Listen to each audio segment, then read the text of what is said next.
What is up, all of the wonderful people of the fantasy football community? Welcome to another edition of the Around the 412 Fantasy Football Show. I'm Joe Frick. That is the one, the only, Dr. Drew Hannes. Drew, happy week 5. How you doing? How was your week 4? I'm good, man. Split a lot of matchups, some losses, some wins. All I have to say, though, is whatever I say tonight, you're not allowed to fact check it. Oh, man. That's tough. Although that is kind of the premonition of like being a fantasy football analyst, right? You say clickbaity things, you lie about it, you delete the old tweets when you screw up, and then you live to fight another day because you weren't wrong. You just didn't have enough information. Honestly, that's how it is because the teams are holding it to the vest. So we're just trying to read the tea leaves and figure out what the hell's going on. Yeah, for sure, man. So it's been a good fantasy year so far. I feel like a lot of good things happening. We've got some people already in the comments from Twitter. What's up, Ken? How you doing, King? Hope all is good. I'm feeling pretty good, man. We got 2 folks here looking good from a fishbowl perspective, despite the injuries, despite the weirdness. I had a really rough week of fishbowl. Despite the Avery William goose egg, when I thought for sure he was going to put up some return yards. You thought you could fool me. I thought I could, and I almost had you. And then I had Chase Brown sitting with 35 on my bench. Josh Downs had a great game. I forgot that he was a punt returner. I don't know what I was doing. Yeah. It was funny. I added Avery Williams when you said it just because the player I was playing against is the one that literally is the roster that just loads up on returners. Yeah. So on the off chance you were right, I didn't want him to play him against me. But then I dropped him 5 minutes before kickoff to pick up Jordan Whittington, who got dropped like the day before. So I was pretty fired up because he actually had his like low key breakout game. He ran a bunch of routes and he had solid target share and put up some numbers. So I'm hoping that builds. It's going to blow our minds, Chad said. I'm excited. Always good to see Chad in the chat. If you are here watching the show, if you have any questions going into week 5, please hit us up, whether it's on Twitch, whether it's on YouTube, whether it's on X, Twitter, whatever they call it. All right, Drew, let's get into injuries. Talk me through. I feel like it was a pretty big week on the injury front. So what do you got for me? Throw on the lab. Yeah, let's just throw some out there. Bijan Robinson playing in the Thursday night game. He had a little bit of a hamstring tweak. He was limited yesterday, but he was a full today, and he's off the injury report, so we're good there. Khalil Shakir got banged up with an ankle, but it sounds like that's minor. He should be good to go. Christian Watson suffered a high ankle sprain. Like, tough for that dude. Like, after all that he's been to, and it seemed like he actually got the hamstring thing under wrap. Because, like, I was gonna say at least it wasn't another hamstring, but like high ankle sprain, that sucks. Yeah, it's brutal. Anthony Richardson with we thought it was a hip pointer at first, which is just like a deep bruise on your hip, but it sounds like he has an oblique or an ab strain. So that's something to monitor. I personally think he's going to play. I know we talked about this. I think that he'll play. Jonathan Taylor with a high ankle sprain. So this one's actually very interesting. They have a bye next week. He's likely not to play, in my opinion. I don't think he should. And he's kind of had like a history of these the last couple of years with like ankle and foot. So something to monitor on the long term. Rashee Rice. So this one's like wild. He had that play. Mahomes got picked off and he stripped him. And then Mahomes like came in and like nosedive right into his knee. It looks like it's going to be ligament tears, but like they kind of set a hold up today where it possibly might not be ligament tears. It's still probably weird because usually with the ACL, I don't know, like in this day and age, but they're able to figure that out like extremely fast. I don't know if it's because of like the tests that they do on the field and they just know. But they haven't said anything. Like if it's the mechanism, like if you plant and your knee just goes back and there's no other retaliation to bring it back forward, like odds are you're going to tear a bunch of stuff in there. But they said that they're doing more testing because they're not sure if it's an ACL tear. So maybe, Jordan Love looked like he had a significant knee injury in week 1 and he dodged the bullet. So I don't know. It's something to monitor. I don't feel good about it, honestly, just from watching it because it looked ugly and he looked like he was in a lot of pain. Like when you're in that much pain, it seems like it's an ACL. But who knows? He actually got dropped overnight for waivers in a bunch of my leagues. I might still throw a claim back in on the off chance that he does. If I'm in that situation, assuming that you have defense and a kicker, I'm dropping one of them and see what happens through the end of the week. Yeah, especially because I've been streaming defenses the whole time. Like I just pick one up like an hour before kickoff every week. Yeah. So like I'm definitely going to do that, and then likely if it's not a full season thing, I could throw him on an IR slot and I'll just wait it out. Sure. Devontae Adams. So this happened after we logged off on Wednesday. On Thursday, they said that he had a hammy. So we'll see if he has a hammy or not. It seems like it's a little bit of a get the hell out of here situation, not necessarily he's hurt, but we'll see. He has a ton of leverage in this situation because he basically said, I want to get traded. They know that they're not going anywhere. He's old. I feel like there's a good chance that he gets moved and he's going to miraculously be better, but we'll see. And what teams do you think would be like a logical landing spot? I know that from what we've seen in Pittsburgh, obviously a need for another wide receiver there. To me, a team like New England who can absorb that amount of money makes a ton of sense. I don't think he would accept a trade to New England, but if you look at that roster right now, like they could definitely use some offensive help. There's also been a lot of talk about the Jets and like, would that be a reunion with Aaron Rodgers? Do you have any team that you're like, oh man, like this jumps out to me? Like maybe even the Chiefs. I don't see the Chiefs just because of like the intra-division thing. The Chiefs already have apparently come out saying that they're not interested. So there was actually more buzz about them trying to go get Tyreek Hill, which is also interesting, but I don't buy that. I don't think the Dolphins will move on from him because of how good he's been. And I mean, they're still thinking that Tua is going to come back at the end of the year, but they're probably going to be out of it at that point. The way they're playing, they look ugly. We have a question in there about that team, which we'll cover after the injury reports, but they look real bad. For me, I'm trying to think about it from a fan perspective as well as fantasy, since that's what we do. I mean, I'd love for him to be a Steeler. But from a fantasy perspective, that's a pretty rough scenario if he goes to the Steelers. I think that he does want to go to either the Saints or the Jets. I am buying that. Oh, they said the Saints too. I missed that report.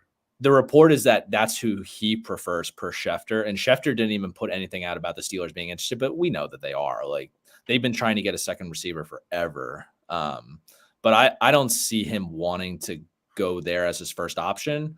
But he also, even though he has leverage to go somewhere, like if the Steelers give a better offer, I mean, the Raiders are going to try to talk him into it. So we'll see, but they're definitely in play. I think that he wants to go to the Jets. I think that he wants to go to the Saints. And to be honest, from a fantasy football perspective, I think that his value, plummets if he goes to either. I think the only place that it could potentially get better would probably be the Jets. Yeah, but Garrett Wilson's just going to tank them, which he's already for sure. He would be crushed. He's already on the ropes. Imagine like he goes to the Jets and Garrett Wilson just becomes wide receiver 3 then. Because like Rodgers is just throwing it to Lazard. Like that is real. Like it doesn't make sense, but it's real. So imagine if Lazard's the wide receiver 2 and then Wilson's just like losing snaps and everything. It would just be a disaster at that point. But I think that realistically the Jets and the Saints are most logical because I think that that's where he does want to go. But I think the Steelers are in play. I don't think the Pats have any chance.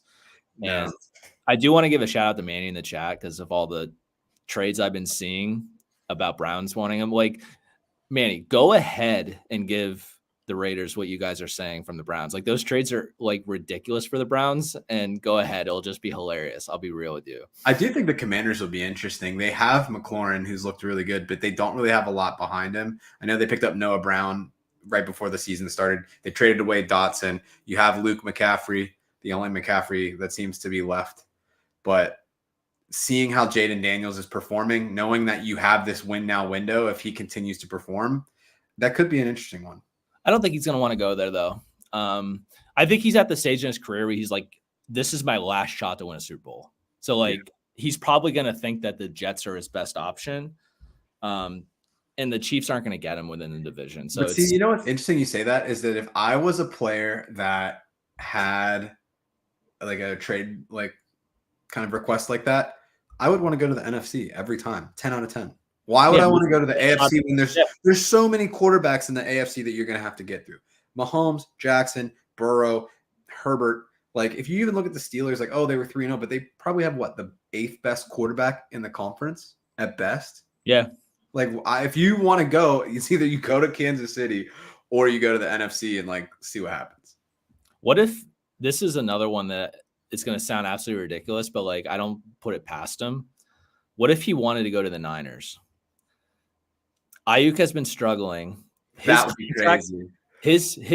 His contract is basically nothing because it looks horrible, but like none of it is guaranteed. So they could easily get him and then just cut him. Dump him. Yeah, dump him at the end of the year. Yeah. I could see them doing that because of how Ayuk is playing. Debo is banged up. He's playing, but he's banged up. But he always gets banged up. Yeah. You know what I mean? It's really been like if they don't have Juwan Jennings, like they'd be in trouble. The other team that would have been like an interesting one was like if the Cowboys had away, because they don't really have anything behind CD. But all right, well, more to come on that. Because he's not on my list. Brandon Cooks is out for this week against the Steelers because he had like a knee infection that came out of nowhere. So he's going to be out as well. Interesting. But moving on, I got a couple more here. Malik Neighbors suffered a concussion in Thursday Night Football. He had extra time to get back, but from what they said today, it seems like he's still in the early stages of the protocol. So that's not obviously a good thing. You kind of hope that he would be farther along. Of course, we talk about this all the time. Concussions are nonlinear. So he could literally wake up tomorrow and like pass something. That play was so weird too. Like it was like an out route and then he was just kind of falling for the ball. And then the next thing you know, he was knocked out. I don't even know how he did it, to be honest. Yeah, it was crazy. But yeah, Aaron Rodgers suffered a knee injury. It seems like he's fine. He'll play. And then Will Levis suffered a shoulder injury. I actually didn't watch much of that game because the Lions. It wasn't much of a game, dude. It was terrible. I just don't even know. Did Levis come back in? No. He didn't because my boy, Mason Rudolph, saved the day. It was the first time, kind of similar to last year for the Steelers. They like immediately had this offensive outburst. They didn't have any terrible turnovers, but it was a weird play. He was going for a first down. He stretches out, dives for it, lands on the shoulder. But he wanted to go back in the game, but they were just like, nah, like we're good. Yeah, but they already said that Levis is the starter when he's healthy. So they came back. So, I mean, they're on a bye this week too, right? Yeah, they're on a bye. Yeah, so he'll probably come back after the bye week based on what they said. So but yeah, that's all of them I had. All right, cool. So as we transition into headlines, let's go back into the chat, and we got some things going on here. So I'm gonna start with Chad here. Welcome to the show as always. We really got to get you on here, Chad. I'm just gonna say that out loud on record. Like we need you here, man. So Russell Wilson in the third for Devontae. Raiders go on a tear and make the playoffs. I don't think the Steelers will trade Russell Wilson. That's what I was gonna say. I don't think they'll do it. They also don't have a third round pick. No, they don't. They don't have a fourth. Is it a fourth? I thought it was a third. I don't know. Is it for the Fields trade? Yeah. Yeah, it's a fourth. It's a conditional fourth, I thought. It's a conditional fourth, but if he plays less than 50% of snaps, it's a sixth. So it's going to go to a fourth. Okay, gotcha. That's the rate we're at. Yeah. Gotcha. Yeah, I don't think they'll do it. The insurance of it for the year, there's no benefit. It would be hilarious though if that's all that it took. I think if he goes anywhere, he's going to go to Miami. I think I think that could happen because I think that the Dolphins could be like, hey, our window is now. We can't really waste this season. But the other one that I saw that was interesting, it was like Najee plus. Yeah. That would be wild. The Steelers don't have the running back depth right now to do that because Jalen Warren's hurt. Cordell Patterson got hurt, but we haven't really heard much about why his injury is what it is. Like, he has an ankle, but I didn't even bother bringing it up because I don't know what's going on there. They're kind of keeping that close to the vest. Heard that. All right, so let's get into some kind of fantasy stuff.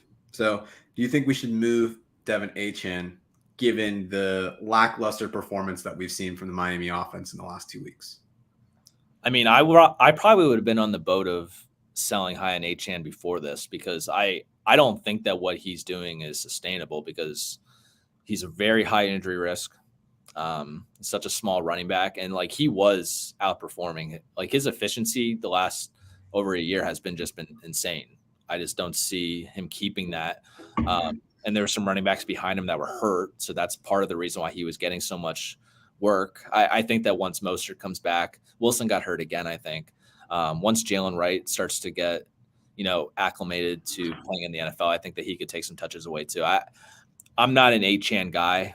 I think that everything he's been doing isn't sustainable. So I were last year when you pried him off me in Dynasty. And then I flipped him again in the offseason. I took what I could get at the deadline, and then I turned him into Caleb Williams. Yeah, I turned him into Christian Watson. It was great. You got George Kittle too, and he carried you to a championship. You lost in the ship, right? I lost in the ship. Yeah, the whole team just not about that life. Cool. Yeah, I don't know. I mean, I think right now you're selling low.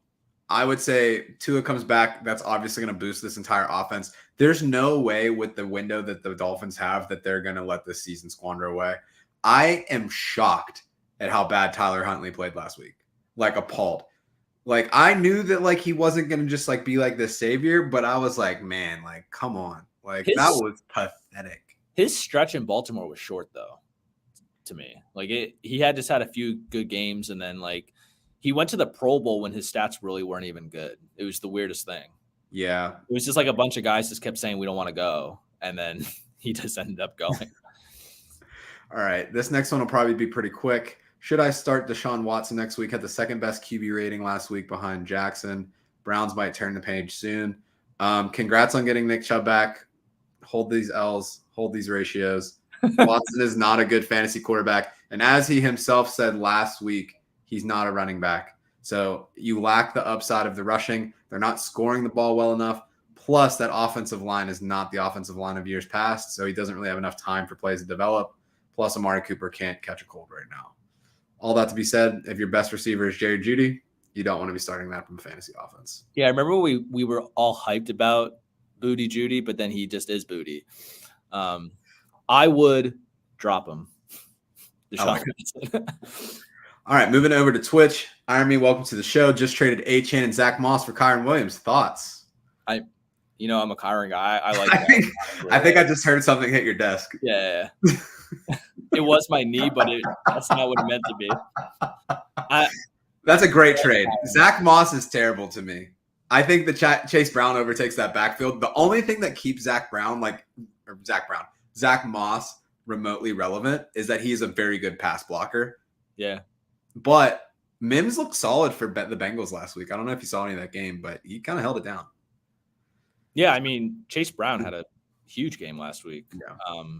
I was pissed because, like, I started Zach Moss in DFS, but I should have started Chase Brown. We got more points, and I wanted to save a crap ton of money in the salary cap. Yeah.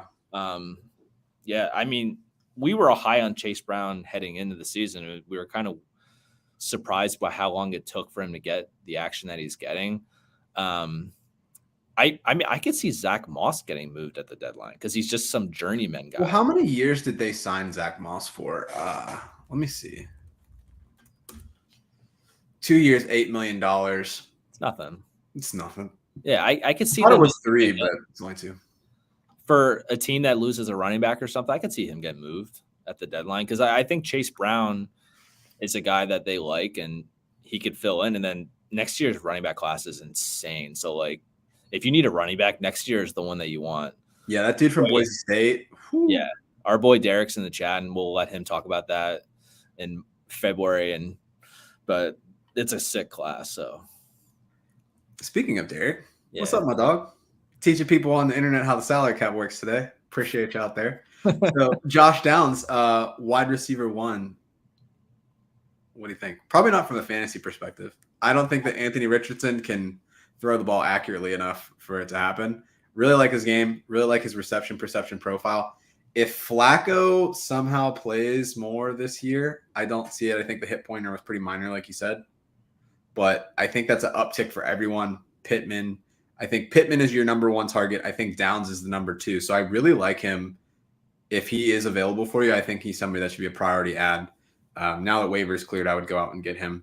I think he's going to get a lot of targets in the slot. If you have any sort of like points per first down, I think he's going to be a chain mover just because he's always open. But yeah, I like it. Josh Downs. First downs. All right.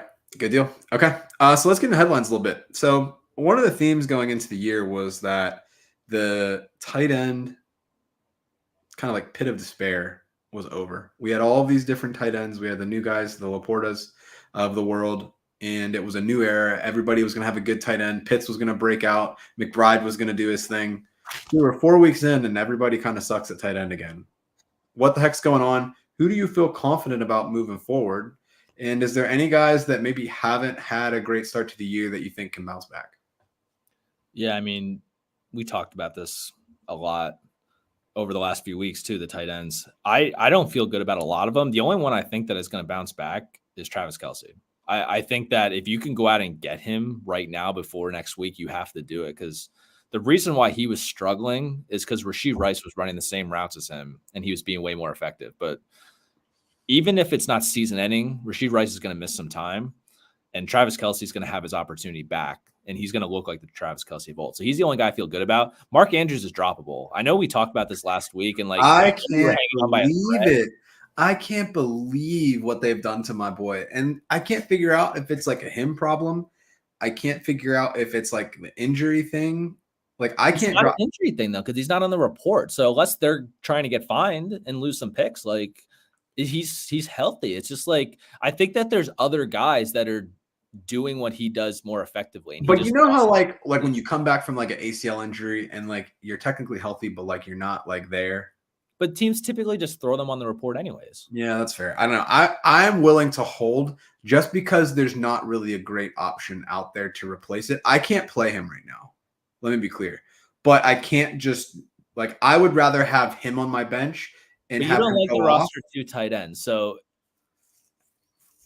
in what scenario, like it's tough for you. So that's why I'm asking you personally. Like you don't like the roster 2 QBs, you don't like the roster 2 tight ends. So how are you going to go about, like, who are you dropping on? Like you have him on a bunch of rosters. Who are you dropping? Let me look and see. I don't have him too many places. If I do, it's Dynasty. Which it doesn't matter at that point. So that doesn't matter that bad. Let me see here. In the one league, I don't know. There's 14 of them. There's too many. I know that for whatever reason, Evan Engram kind of got dropped quite a bit. Yeah. He's another guy that I think that can bounce back. Yeah, I mean, he's just hurt. Like, yeah, I mean, he didn't have a good week 1 either. But I think that he was banged up though, and he was just not saying anything. Yeah, the only team that I have him right now. So this team is in shambles. So this was the team that I drafted first overall. So I have CMC who's hurt. I have Davante Adams who is hamstring hurt. Rashee Rice who is hurt. And then someone dropped Evan Engram, so I picked him up. Right now my bench is Odunze, Benson, Atwell of like players that can play, and then Mostert. So it's like, I don't know. I would drop Trey Benson to pick up potentially another tight end if I needed to. Right now I have, if Engram doesn't go this week, maybe I'll drop Atwell as well. They said that Christian McCaffrey, Cooper Kupp would be like 2 more weeks. So it's like, all right, like if I lose a week of him on my bench, like whatever. Yeah. I mean, if you can roster Mark Andrews and still hold him on the bench, fine. But like, it's not easy to do that right now. So yeah, we'll see. Yeah. But I think obviously Pat had a good game last week, friend of the pod. Yeah. He's like one of like 2 tight ends, Bowers, and it might just be Bowers and him that are like the only ones that have had more than like 6.5 fantasy points per week, like in every game. Like, yeah, his route participation has been pretty high. I think somebody else that could be like serviceable is Conklin. He's been running a lot more routes lately. But honestly, like if anything else, this just screams to me like in the future, like I don't think that I could ever draft like a tight end early again, unless you have like a guy that's in his prime. Yeah, Laporta's been. But Laporta, I mean, Goff has obviously struggled. He had a great game last week. He was like, what, 18 for 18? It's just that Jameson Williams stepped up. Well, that's what happened. Jameson Williams stepped up. He's no longer the second option on the team. So then you lose that power that he had. Mark Andrews no longer getting the targets. Even Isaiah Likely not getting it done, like even after that big week. So It's going to be a battlefield, but like guys like Jake Ferguson, it's not sexy, but they're getting the points. Jake Ferguson was always the best value in all the drafts this year. Like I said, I rostered 2 tight ends in a ton of leagues just because I wouldn't let him pass me where he was going. Like it just. Before we get to the other questions in the chat, thoughts and prayers for our friend Chad. Just ate about 4 pounds of bread-based products from Domino's. Like and subscribe, so you may be dead before the end of the show. That's so gross. I couldn't even imagine eating 4 pounds of Domino's. Side note, Papa John's is better. But oh my God, bro. Then Domino's? Come on, bro. Hold on. What's the best though? Because I thought you were going like this is your one. What's your one? Are you going to tell me that you're a Pizza Hut guy? Yes. What are we doing here? What are you doing here? No one out pizzas the Hut. Like Zach had a nightmare thinking that someone could have potentially out pizza the Hut. The dude was sweating. No, man. Give me that garlic sauce. I will bathe in that. You could just order a side garlic sauce. The other places have them. Yeah, but you know what I don't want? Diabetes from pan pizza. I actually am not a pan guy. No, hand tossed all day. Thin crust. I'm a thin crust guy. Like I like thin. You disgust me. All right, we're moving on. I can't even talk about this. Hold on, you got to get extra sauce. It makes it better. Why would I want pizza on a saltine cracker? We're done here. I'm very frustrated. Saltine cracker. I like that. I like hand tossed though too. No. The real OG though, back in the day, Pizza Hut had the double decker and the triple decker pizzas. Now that's what I'm talking about. Yeah. I don't know if you had that in the Amish lands, but I used to work at Pizza. That was my first job. So wow. Me and Pizza go way back. Hold on. I used to like order wings and I would cut them up and I would put them into the stuffed crust. It would be like a stuffed crust with wings in it too. It was, oh man, it was fire. And I made like a buffalo chicken with it. I called it the boss pizza. It was so sick. Yeah, you know what? I hope that the viewers that I see in the upper left-hand corner just goes to 0 after what just happened. This is worse than the Khalil Shakir. No one out pizza. Hey, hold on. I've been right about Khalil Shakir, so respect me. That's my guy. Okay, let's get back to the business at hand. Is there any point that I should consider starting Baker over Lamar? Baker's been a top 5 fantasy QB since last year. I think you just go based off the matchups because they've both been good. Yeah, I think fall off. If that's how you feel, go trade Lamar. Go get something back for it. We don't know if Baker's gonna last though. I'd rather trade Baker. Is he like a top 3 quarterback right now? Well, here's the thing with Baker. He's had 3 good games. He had one that was kind of a dud, and then it was, of course, the week that I played him because I have him in Fields. So it was like, oh, Fields is going to break out. You just have to announce when you're playing him, and then yeah. So, but like looking at Lamar versus Cincinnati, like to me, that's a plus matchup. I would play that over Tampa Bay versus instead of Atlanta. Like I don't feel great about it, but if I think that if you're in that position, like you can move Lamar, get a good piece back. Like Baker's not going to get hurt like running the football or something like that, so take advantage of it. Speaking about the Ravens, Zay Flowers, how you feeling about him? Do you think he's fool's gold, or do you think he can bounce back? He's going to be up and down. I think that they're really showing that they're committing themselves to Derrick Henry right now. So, well, their run game has been unstoppable the last year. Right. They blew through the Cowboys. Like but everyone was. Well, that's my thing. Is like if Najee doesn't get like at least like 50 yards, which feels like a lot these days for us, like what are we doing here? Because he should be pushing the century. Like So if Derrick Henry and then 199 last week too. So it's just like they haven't even had to throw the ball. When they have to throw the ball, Zay Flowers is the number 1 target. So I wouldn't give up on him yet. I don't think he's a high-end 1, but I think he's a solid 2 or a flex play. That one to me is very much a matchup dependent thing. Like you're talking about Lamar, like at least if Lamar doesn't throw at a time, he's still going to get the rushing yards. So his floor is pretty high. Zay Flowers, if they're going to be heavily favored, they're going to just have Henry just dominate people. Yeah, so you really have to look at when they're playing a team that's good against the run, and Henry's going to be, or if it's going to be a close game. Yeah. So or negative game script. Yeah. Get into that. Devontae Adams out for Sunday. Yep. Chad had it first. I think your boy from Fantasy the Fantasy Expo had it first because I saw. Oh, Brian. I don't have my phone on, so I don't know. All right, one more trade question here. Do I trade Drake London and Ramondre Stevenson for A.J. Brown and Jonathan Brooks? What's the latest with A.J. Brown? He's got to be close, right? Yeah, so they have a bye week this week. So I think that he probably might have considered playing last week because they had the bye. I think he's good. Yeah. Yes. And So Brooks is about to come off of the PUP and start practicing. Here's my unethical trade advice. Accept this trade on like Saturday. Get the games with London and Ramondre, and then you have them for the next week. Unless you're in a league where they just approve trades right away, which we do that in Dynasty, but that's not very common for like the typical apps. Yeah, right. But I would hold those negotiations. But I do think that I would rather have AJ Brown. Brooks is interesting. Carolina, since Dalton's come in, their offense looks completely different. Chuba Hubbard's look pretty good. I don't know how much of a role Brooks is going to have this year. They were supposed to open his window up this week. I don't think it happened. No, it didn't happen yet, but they're talking. Yeah, they're saying it's close. But I think even Brooks is like a good lottery ticket, but I think like getting AJ Brown for those two, like I like that a lot. Yeah. Diana Rossini just reported that the hamstring seems to be real, and the Raiders are just telling teams that they're expected to miss him 1 to 2 weeks. So if he were to be traded now, he probably wouldn't play based on what they're saying. But Cool. All right. I actually don't even remember what else we were going to talk about because I got so distracted by this pizza nonsense. So why don't we just fly into the tenders? Was there anything else exciting? Questions too? So.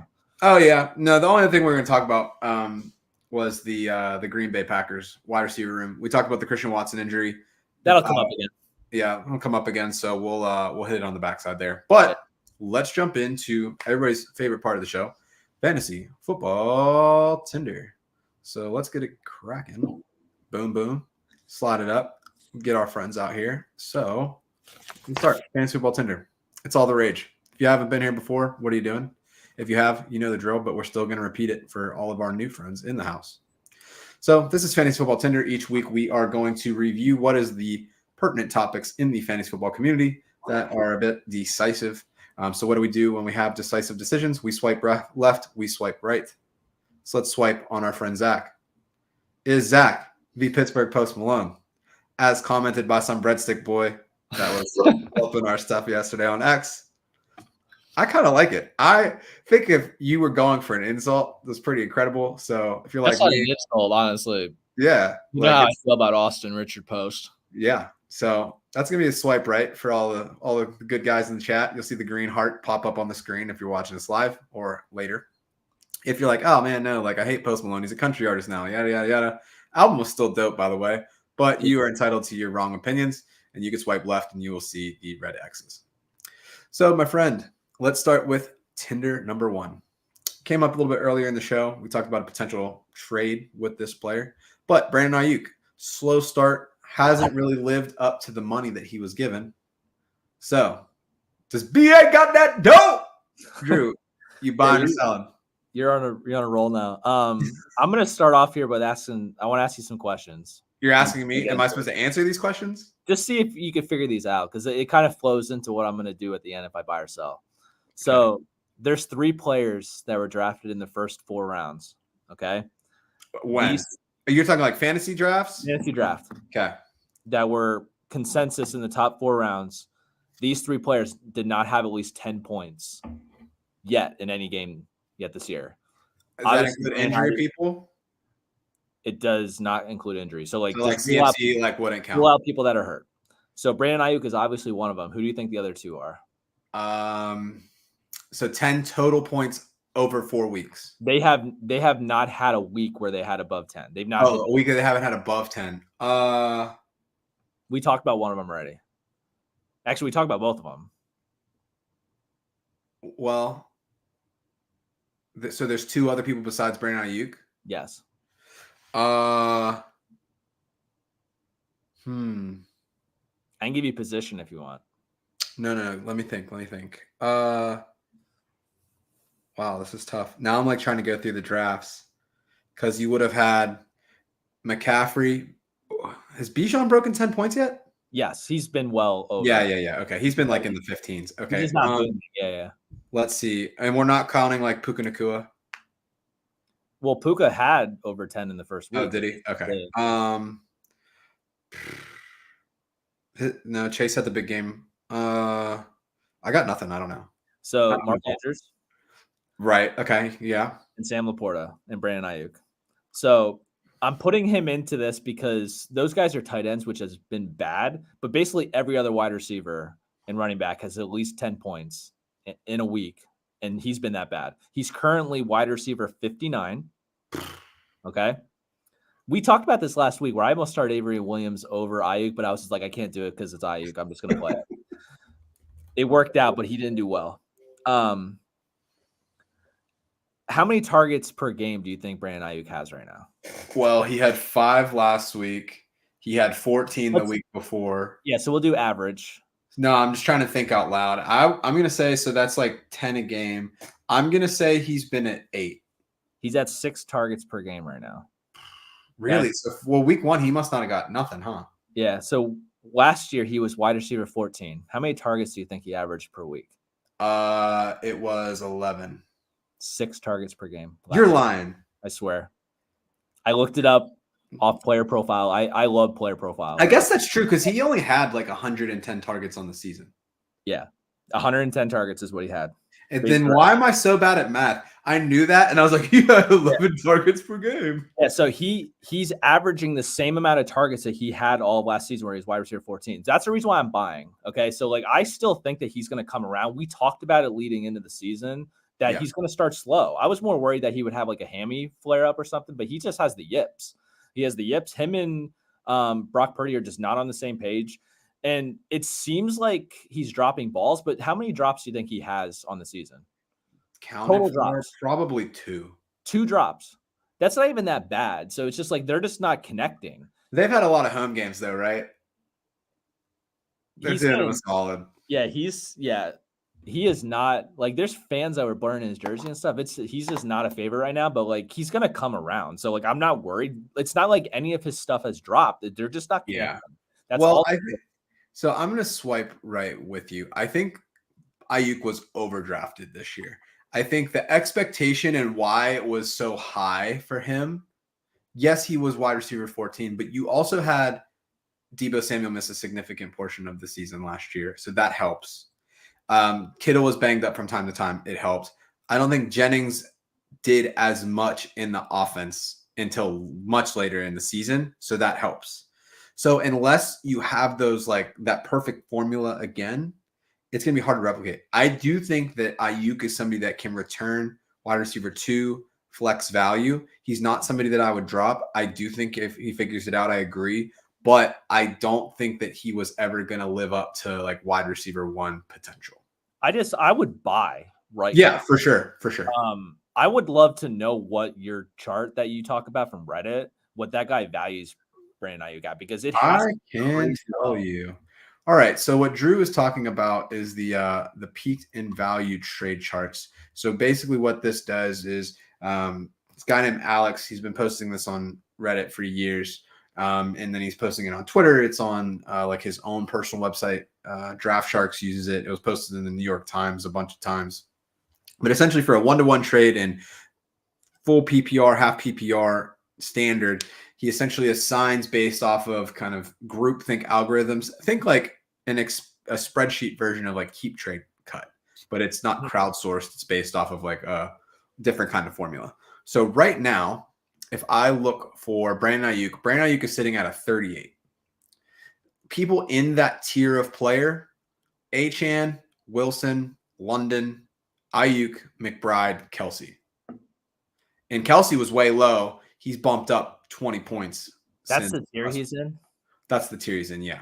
Say that again. I heard Kelsey McBride, Achane, Garrett Wilson, Drake London. He's not low enough for me. Like why would anyone give those players for Ayuk right now? I feel like McBride was doing well. He just got hurt. He got a concussion. He was one of the few tight ends that was doing well. It's more of a Kyler Murray thing than it has been a Trey McBride thing. Travis Kelce's going to come around. Drake London, Kirk just needs some time to adapt and work out the rust. And Garrett Wilson, like we'll talk about that then, but that situation's tough because their schedule is just brutal for fantasy. That's what's going on there. It's also Rodgers is rusty, but I do think that there's a lot of embedded anticipation of a bounce back from Ayuk. It's just wide receiver 59, dude. Like, yeah, that's tough. That's really, really low for him to be in that tier. I was expecting different, but yeah, I'd still, if you could go out and get him, I would try. The only league I have him in personally is Fishbowl because we draft way before he signed, and I was under the impression he was going to show up, and I always think he was just going to ball out to get a contract. And or get traded and become the true one. Yeah, it just didn't happen like that, so it's tough. But yeah, I would go get him in as many leagues as I can because I do think that he turns around. We talked about the perfect world where you were saying like Kittle and Samuel getting hurt. Like that happens every year though. I would never wish for such things either. So right, it's just who they are though. It's their physical play. You know what I mean?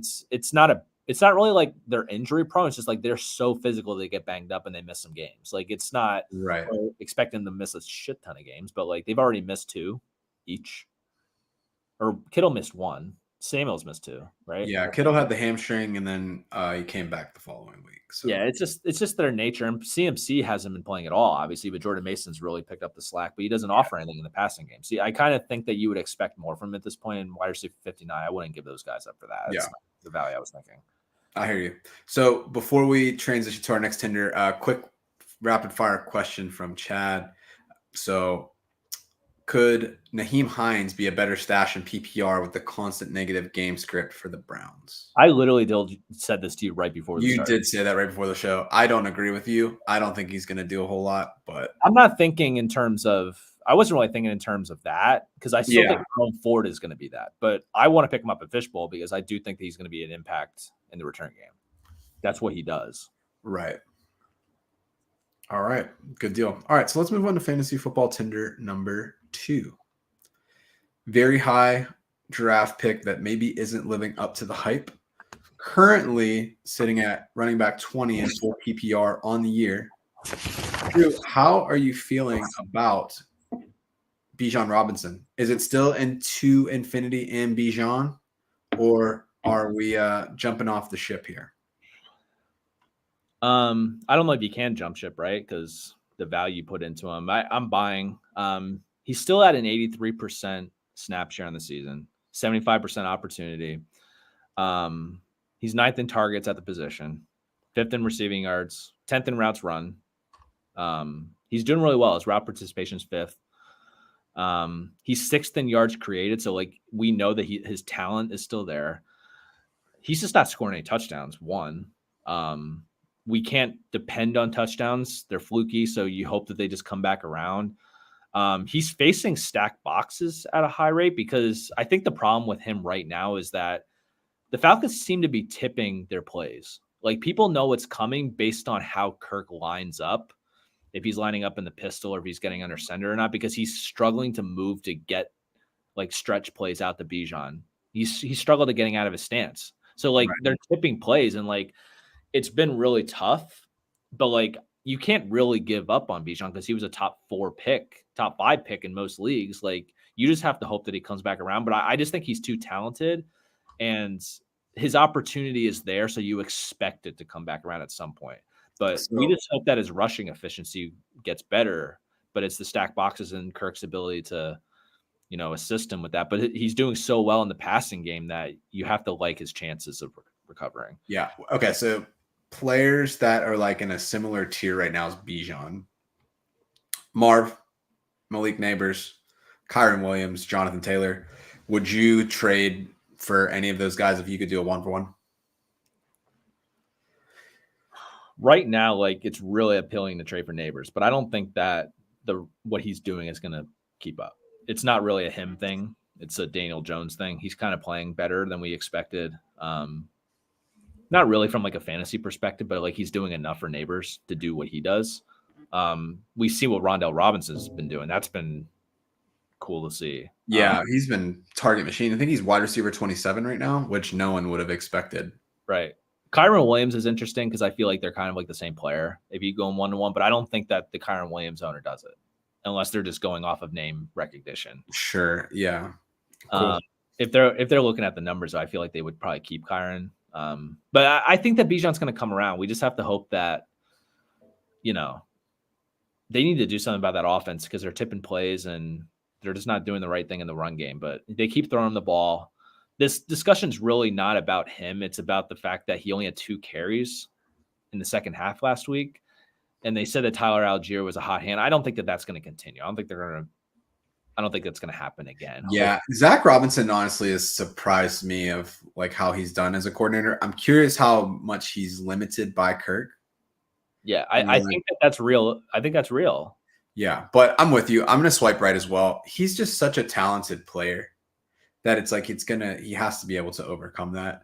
I think that what I'm learning, and this was just a miss by me. I thought Zach Robinson was going to do wonders for this offense. It doesn't feel like it's that different than what they had last year. But I think running backs especially are way more like if you have a talented wide receiver and kind of like a MAC quarterback or a MAC coordinator, especially in full PPR, you can still have you could do fine. But if your coordinator sucks, like that really screws you as a running back. So I think that's something that I want to do a better job about in the future, but I still think that I'm riding with Bijan for now. All right. Before we get into this last one, going to do a start sit.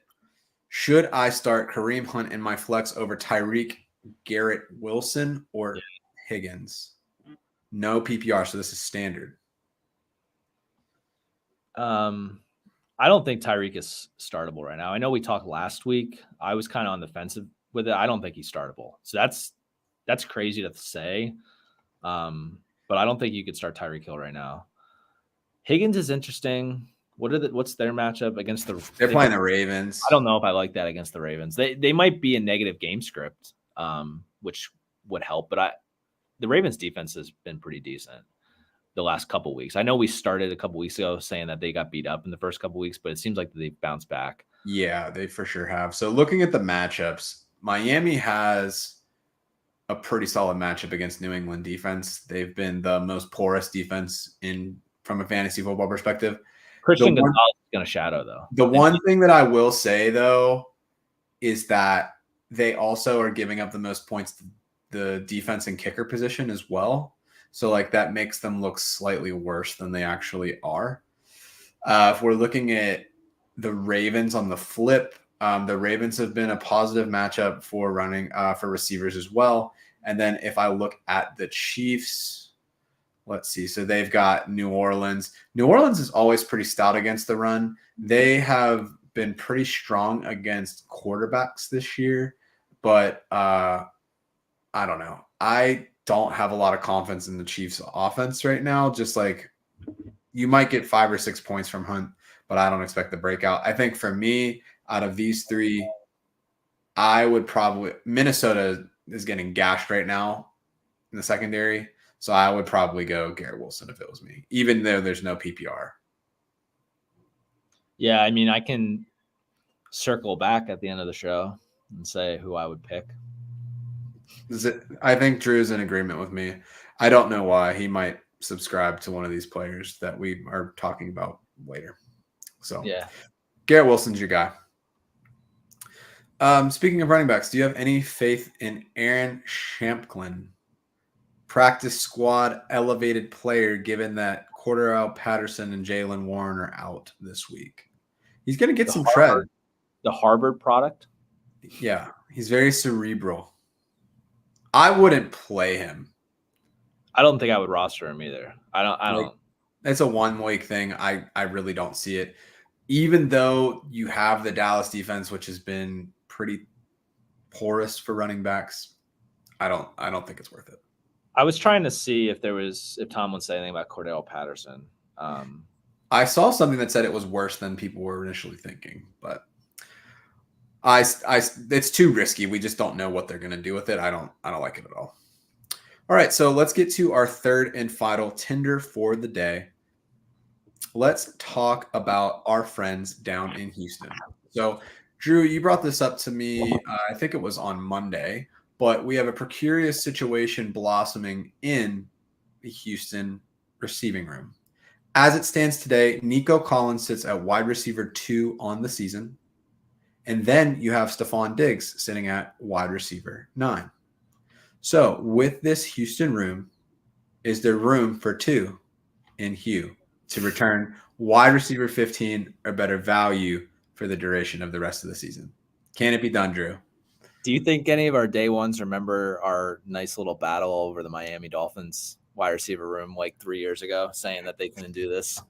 And you know what, though? I stand by my analysis. Yeah, the numbers, you were right about the numbers. I just felt like there was something about them that it just felt like it was going to happen. But I'm not going to stay on that train this time around. I bought it last time, but I'm going to sell it this time. Wow. You already said it, wide receiver 2 for Nico. Stephon Diggs is wide receiver 9.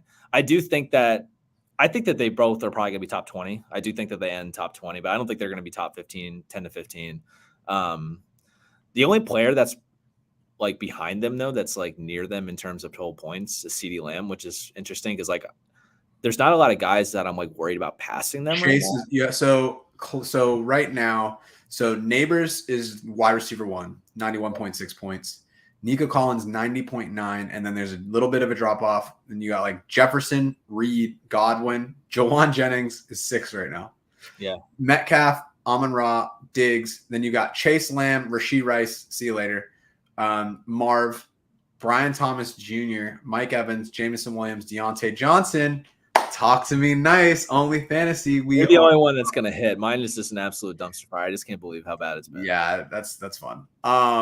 Alan Lazard, like 18. Like, I think there's a lot of time for the variance to kind of figure itself out. There's just not guys. You have guys that have missed time, like Devonta Smith, AJ Brown. Like, I don't know if they can catch up to these guys, but yeah, we'll see. And we're talking about total points. We're not talking about points per game. Right. Okay. The thing for me, though, the reason why I'm selling is because I think that the reason why they're both high, like Nico is alpha and he should be up there, and I expect him to stay there. Stephon Diggs, I think I'm just going to fall back. And the reason why I think that is because Joe Mixon had 30 carries in week 1, and then he went out. I think that they are going to commit to the run game more than what we thought when Mixon comes back. I think the fact that Cam Akers hasn't been effective, Daria Gumbawale hasn't really been effective in the rushing attack. It's more been like dump offs for him. Like they haven't had an effective run game really since Joe Mixon went out. And I think that that's going to come back around, which is going to limit the upside of all these receivers. Plus Tank Dell's been hurt. I do think that he's also going to come back around after his chest injury. He might even play this week. It's not pre-practice today. Yeah. So, they said that he practiced today. So I think that eventually he's going to fall off, but Nico Collins is a stud, dude. Like, yeah, Nico, his route running is unbelievable. The connection that he has with Stroud, to me, Nico's top 5 fantasy receiver. I feel like I should have done better about getting him this year. I had no idea what they were going to do. But the reason why I'm also going to swipe left with you.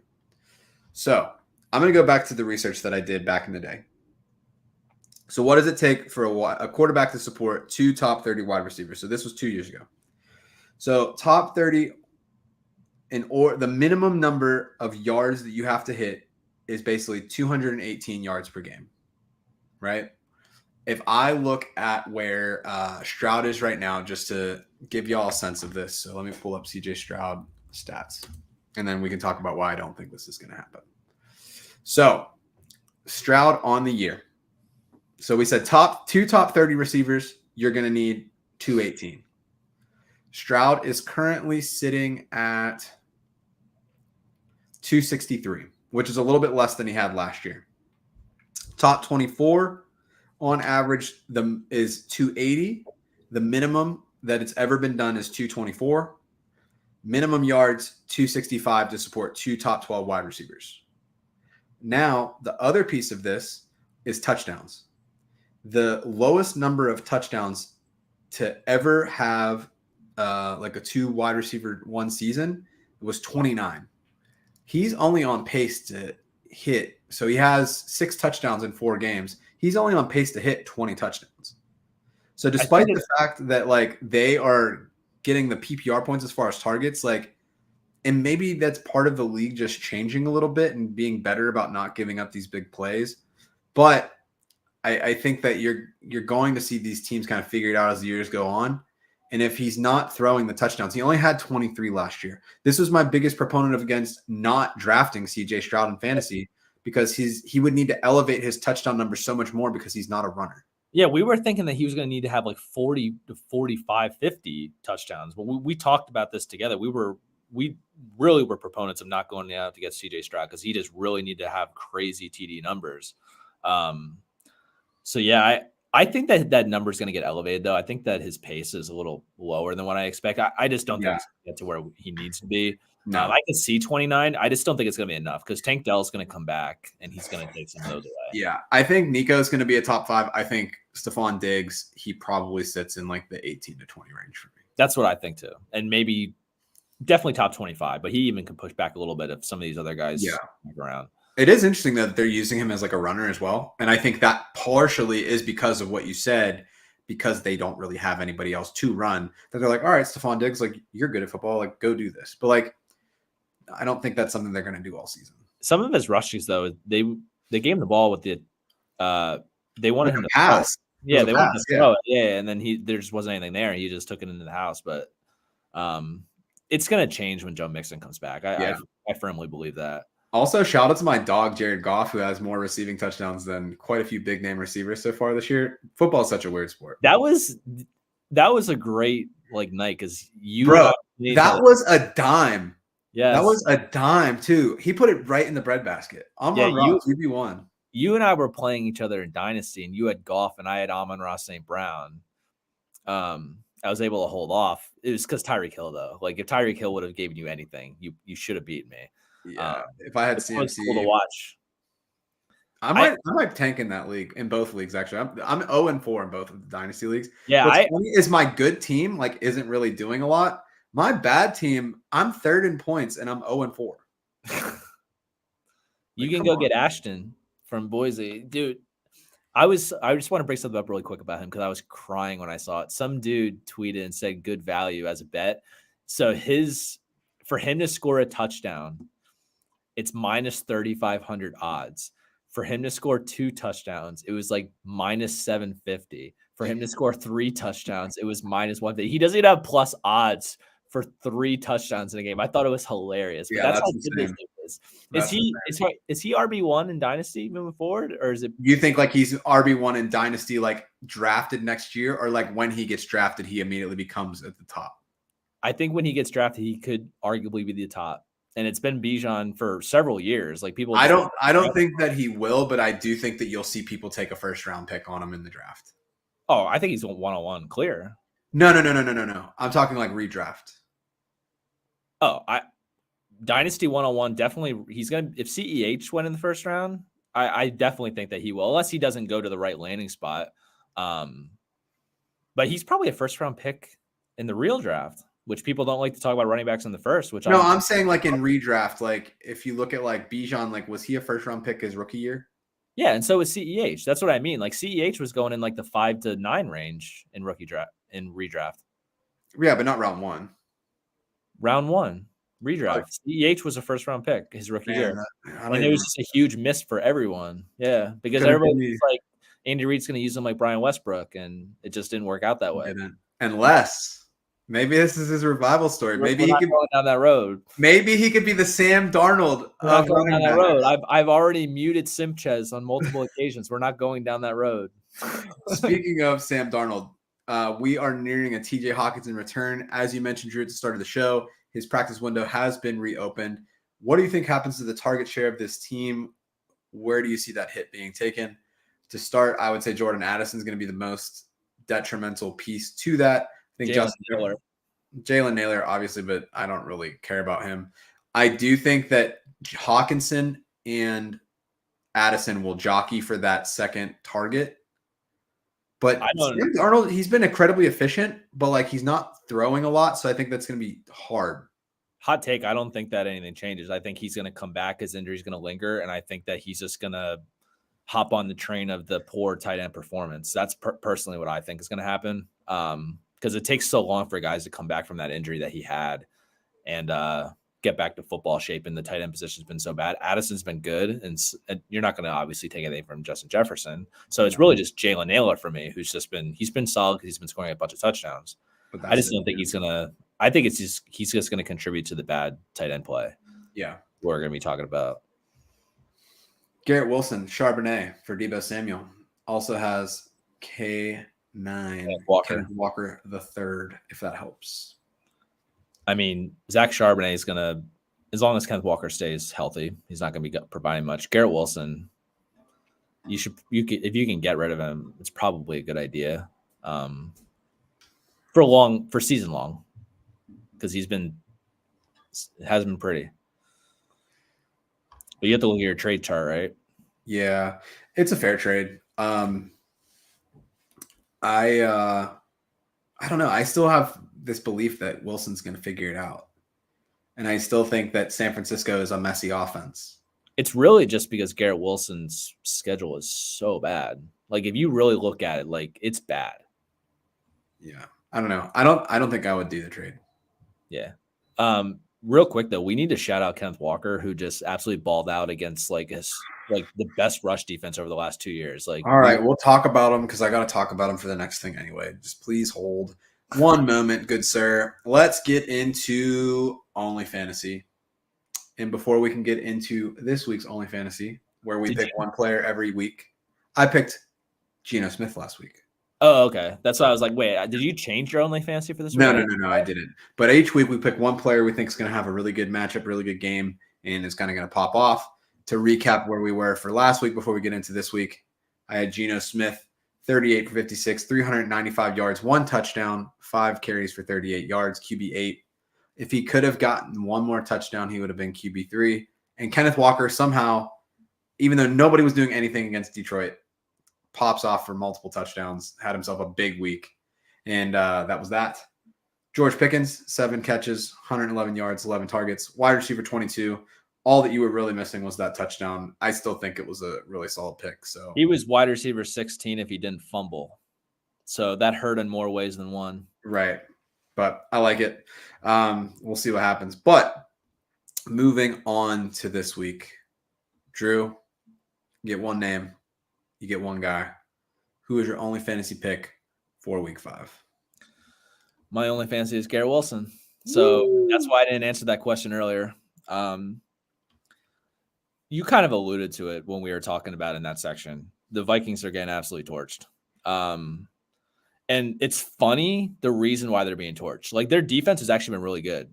The reason why they're being torched is because they've been leading in 85% of their offensive snaps. Like, they've just been dominating on offense to the point that they've just had all these teams are having negative game script that are just dominating, or positive game script. And I expect the same thing to happen this week. The only way I don't start Garrett Wilson if you really think that they're going to hang with the Vikings offense. And I just don't think that that's going to happen. And I think that he's going to have good game script. They're going to be throwing a ton. The same thing happened last week with the Packers. Like, they were down 28-0 fast. The Packers were down 28-0 fast, which made Jaden Reed and Dontavian Wicks combine for 52 fantasy points. The week before that, 33 combined between Stephon Diggs and Nico Collins. The only reason why they weren't more is because Cam Akers ended up with some random passing touchdown that kind of hurt those two guys. It didn't go to either of them. They would have been up in higher, more points.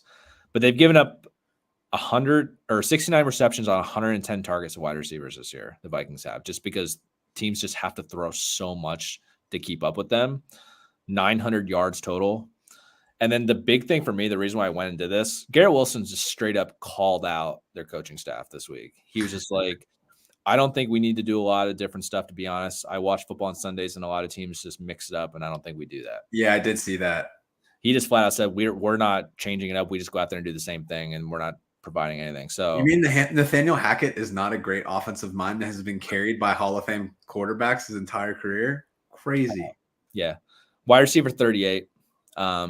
He's clearly frustrated.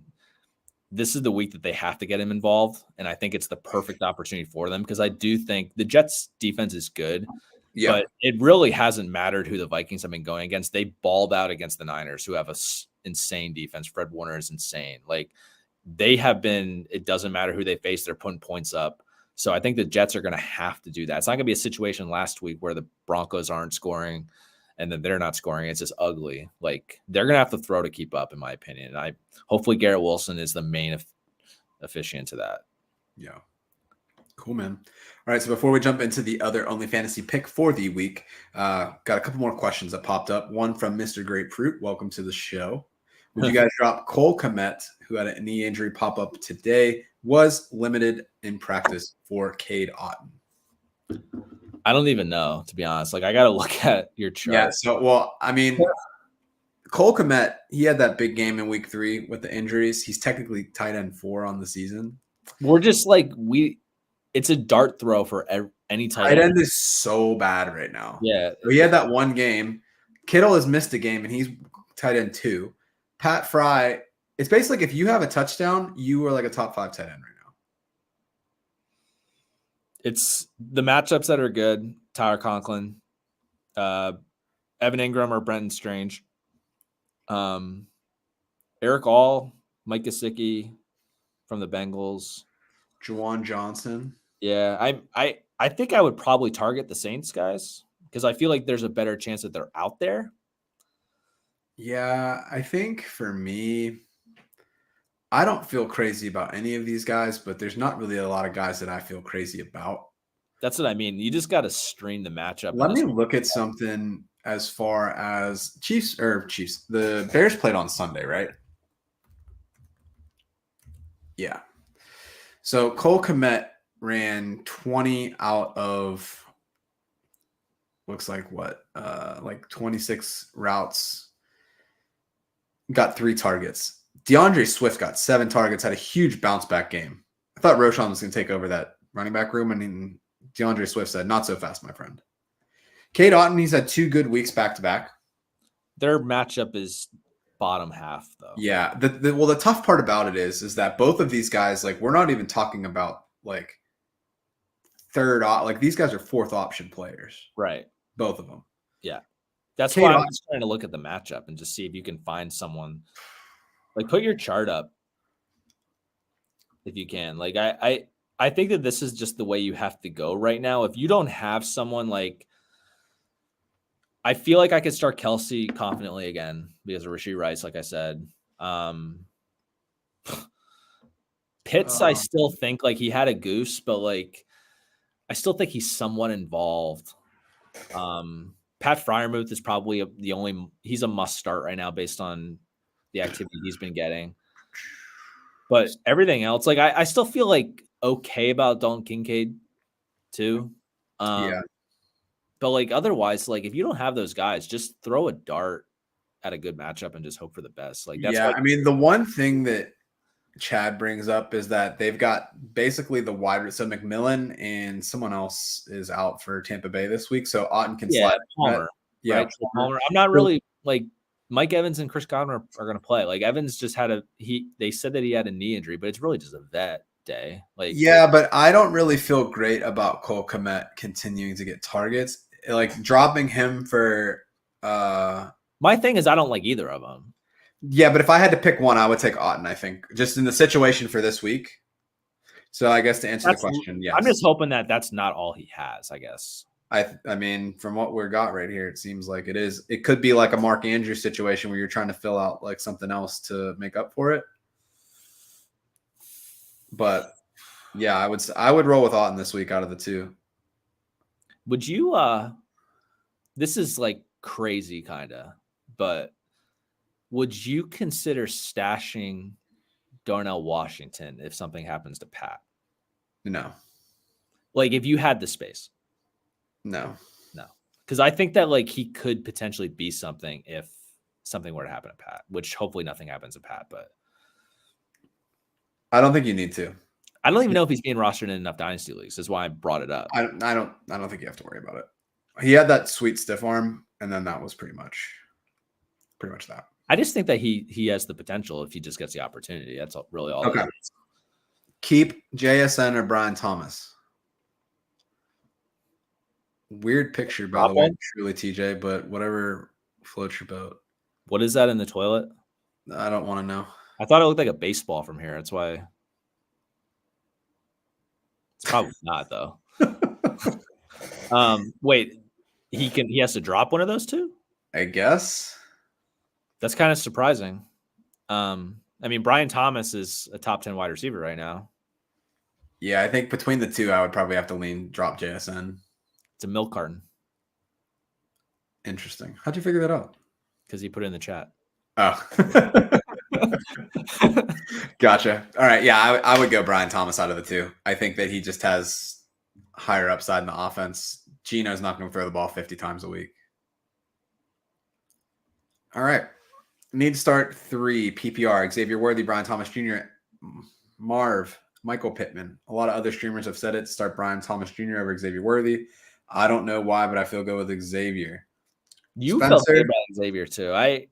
I personally don't think the needle's going to move at all on him. I just think that they're going to try a couple of deep shots a game. They're going to have to hit.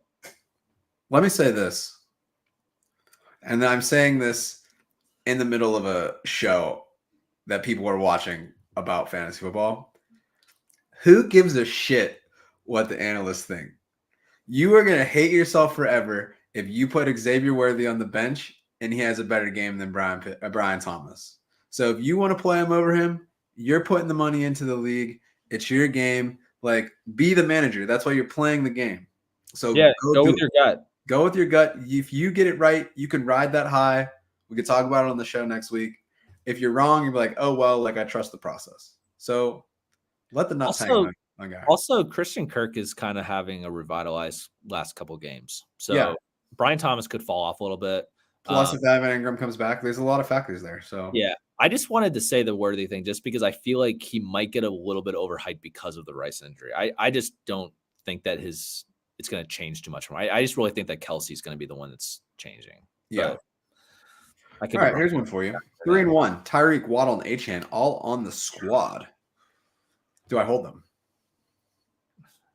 I wouldn't, because I don't like rostering 3 guys from the same offense, but probably keep Achane. I talked about trading Achane, but I think I'd rather trade Waddle if you can get anything. But I don't know what you're going to get for any of these guys, so it's tough either way. Hold on. We need to make sure this person accepts the trade, and then we'll get back to this conversation. Shaka, please go accept this right now, and we'll get back to you later. But yes, go do it. Hit the accept button. Go do that. Just go. Just go. Like right now, stop whatever you're doing. Go accept that trade. Okay. Discuss. How is that an offer that Chaka got? That's wild. I just don't like rostering that many players on the same offense, let alone a bad offense. Especially. Okay, so let me ask you this. From these 3 names, who do you try to move off of? What I would do, if someone's still willing to give you the same value of Tyreek, I'd consider it, but not less. Waddle, Waddle hasn't done a lot really all season.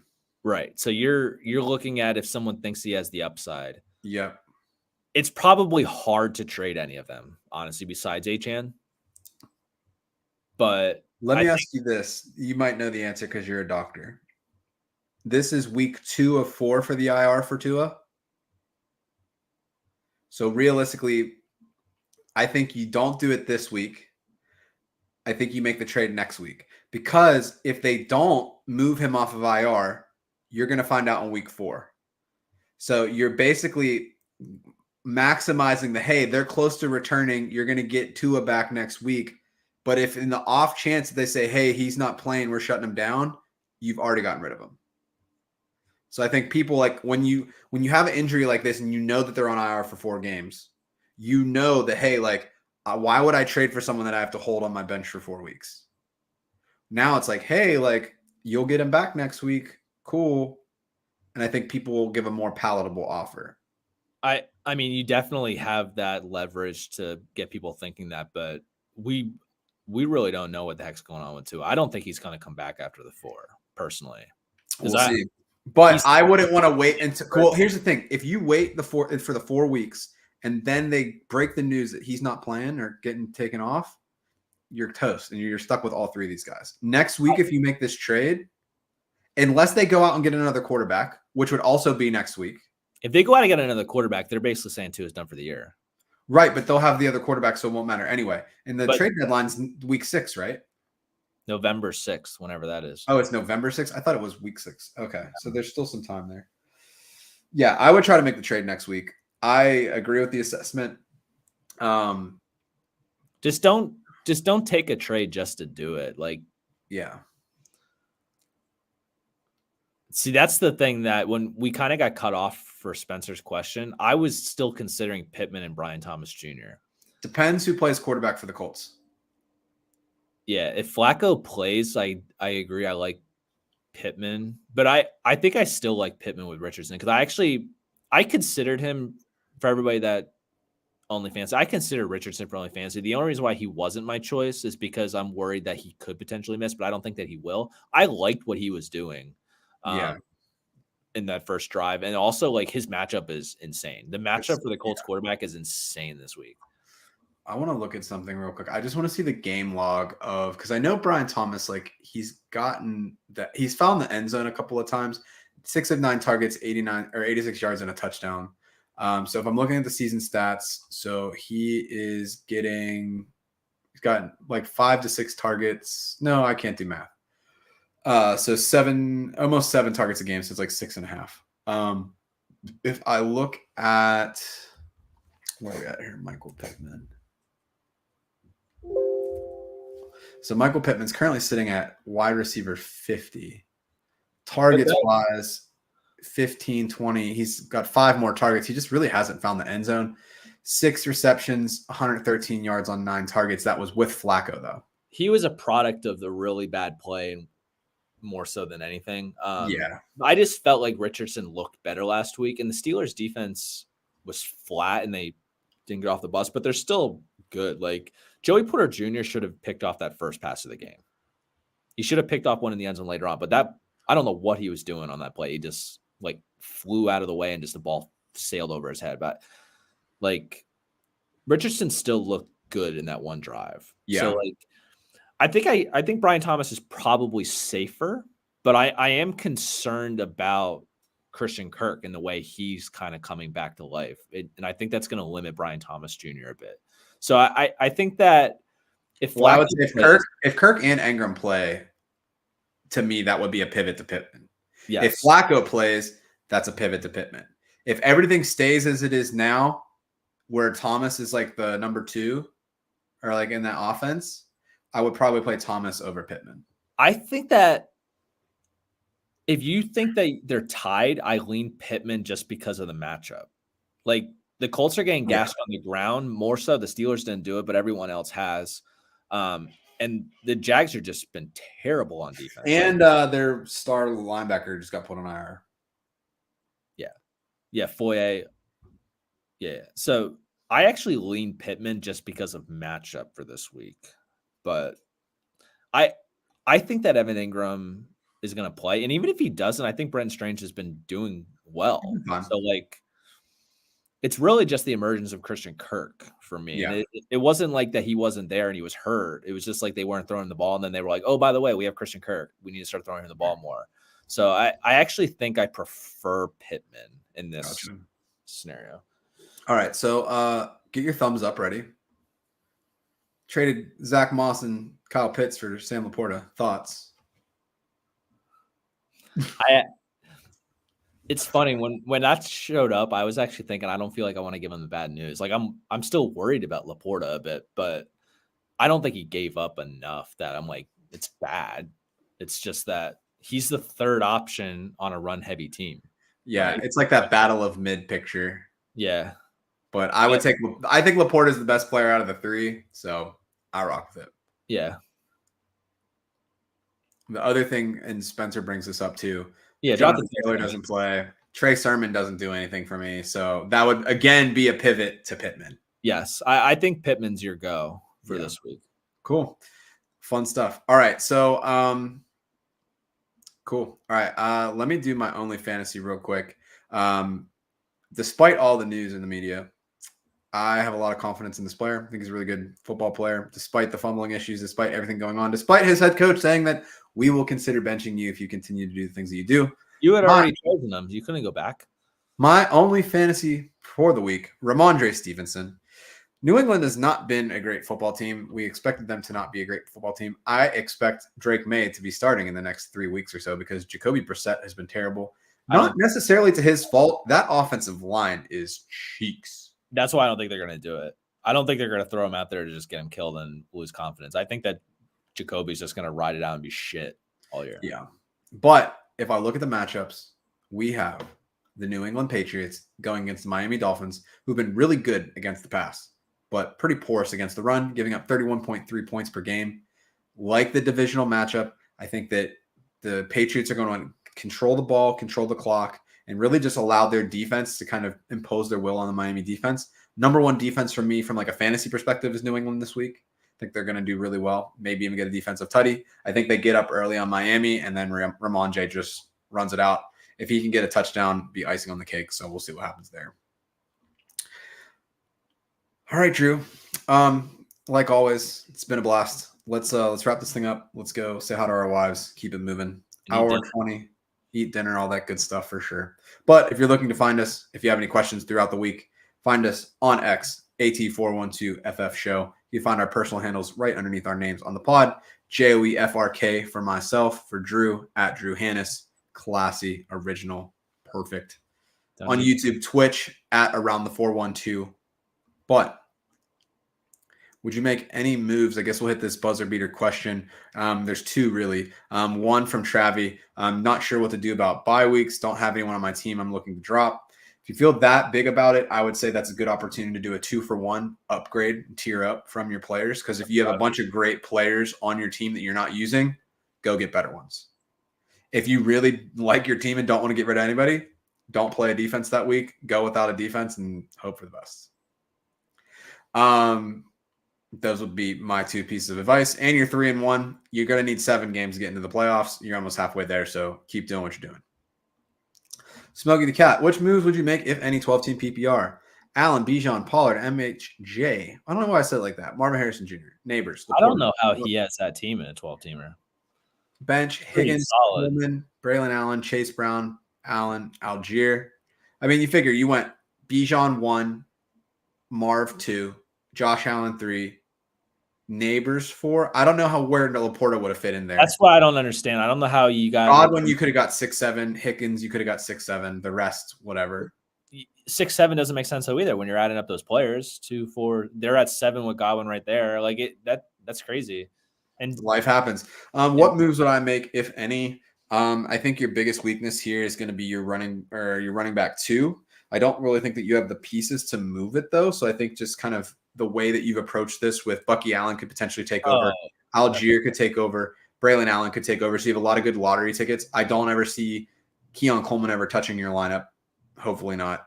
But yeah, I don't know. What moves would I be making? Probably like a stanky leg, probably like a little bit of a shimmy. Like I'd be feeling really good about this. So do a gritty. Oh, that's right. He did the Moss and pitch for Laporta. Yeah, he put that up there. I was like, oh, that's right. Okay, that makes sense. Yeah. I mean, I just like the squad. Just hope that you don't have any injuries and ride it out. Yeah, you got any sage in your house? Of course he does. He's Smokey the Cat. And he's handcuffing Bijan too. And yeah, I mean, it's good. All right. Would you trade Chase Brown and Justin Fields for CMC, Conklin, and Ty Chandler? I have Burrow and Geno at QB, Singletary, Pollard, Brooks, Dowdle, and Bigsby at running back. If you're willing to wait, I don't know if it's worth waiting that long yet. CMC has Achilles tendonitis in both Achilles. I also like Justin Fields better than both of those QBs. And I don't think that Ty Chandler is even rosterable. Yeah, he requires an injury. So it's one of those you have him if Aaron Jones gets hurt. I don't think I would make the deal because I think Chase Brown is going to continue to emerge. Justin Fields was QB1 last week. I don't think CMC plays the season. So if you're anchoring this about getting better with CMC, just keep waiting. We have to be clear about what you just said, though. Fantasy season, though. He's probably going to play heading into the playoffs. But I don't know. I don't think he plays. You really don't think he's going to play at all? I don't think he plays a snap of football in the 2024 calendar year.